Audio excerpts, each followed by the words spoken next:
سورہ النحل سورہ نمبر 16 پارہ نمبر 14 آیت کا نمبر 27. بسم اللہ الرحمن الرحیم.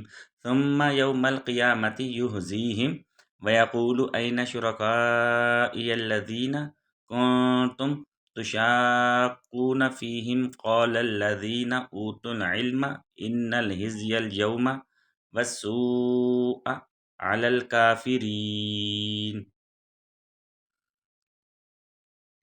پھر وہ انہیں قیامت کے دن رسوا کرے گا اور ارشاد فرمائے گا میرے وہ شریک کہاں ہیں جن کے حق میں تم مومنوں سے جھگڑا کرتے تھے. وہ لوگ جنہیں علم دیا گیا ہے کہیں گے بے شک آج کافروں پر ہر قسم کی رسوائی اور بربادی ہے.